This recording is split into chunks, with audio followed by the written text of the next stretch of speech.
Day 4. Russia has stepped up its military advance as its troops enter Ukraine's second biggest city. Kharkiv is situated in the northeast, near the separatist-held regions of Luhansk and Donetsk, more than 400 kilometres from the capital, Kiev.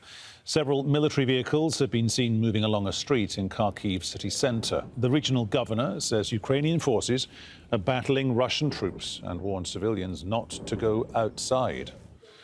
Russian forces have attacked oil and gas facilities, sparking huge explosions on the fourth day of its land, air and sea invasion of Ukraine. Troops are trying to take over the Vasilkiv airbase. That's 40 kilometres southwest of Kiev. An oil depot there is on fire after being hit by a Russian missile.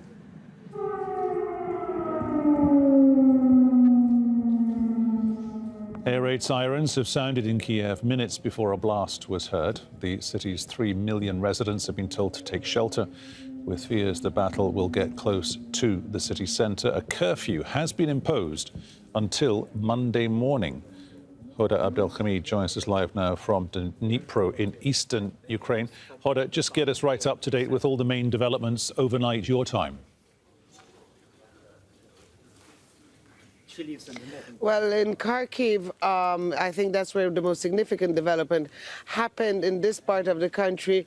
The Russians, according to the civil administrator, that some Russians light vehicles have managed to enter the city from the northeast. They also blew a gas pipeline, which would mean that many civilians would not have heating, and it is very cold at this time of the year. It seems that the city, from what we understand, is now surrounded from all sides by the Russians, and it's quite difficult also for civilians to get out of there, those who are trying to escape.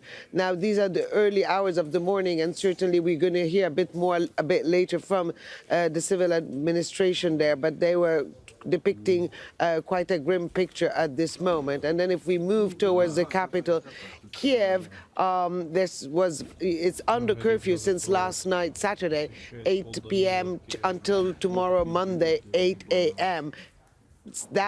According to the government, that's to try to pinpoint what they call the saboteurs, Russian elements who would be even dressing civilians, in civilian clothes rather, trying to cause chaos there. There was heavy fighting on the streets in many parts of the city. There's also another development in Vasilkiv, which is south of Kiev. The Russians have been trying to get that area. There is an airbase there. According to what we just heard, a gas storage facility, or fuel storage facility rather, has been hit. There's also, we still have unconfirmed report, but it seems that there's some sort of radiation also that's coming out. What we can see from what's going on is that the Russians are trying to hit the infrastructure of the country, trying to make life extremely difficult by hitting fuel, by hitting gas, and by trying also south of here in Zaporizhia, trying to reach a nuclear plant there. They haven't been able to, but that's according to the military. That's where they are trying to head as we speak. Is the calculation, do we think, Hoda, for the Russian military that Kharkiv is an easier target to go after because it's almost as far east as you can go before you bump into the Donbass region? Well, I think the calculation was also that Kharkiv is so close to the Russian border. It's about 40 kilometers from the Russian border.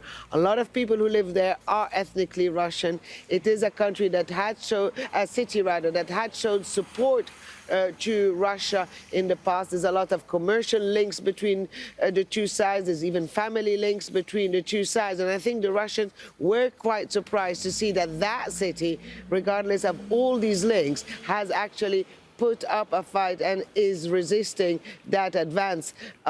It's by calculation that really that they started that. They wanted to use Kharkiv as some sort of a rear base, and from there maybe head south towards here, Dnipro, which is a city that the Russians would like to take, because during the past years, during when the separatists had advanced all the way to the Dnipro River, well, this city was sort of the headquarters of the Ukrainian military, and it was from here that they were launching their attack to push back the separatists. The Russians got bogged down in Kharkiv, they got bogged down in Kiev, and even in Mariupol. Yes, they managed to surround Mariupol, they managed to take Metipolo, but they are not in Mariupol. They do not have that port city under their control. So certainly the advance has been slowed down by all of that, but it was clear that their plan was to try to sort of surround the Donbass and then from there have the separatists push up all the way to the Dnipro River. Hoda, thank you very much. Hoda Abdel-Hamid there talking to us live this hour from Dnipro in eastern Ukraine.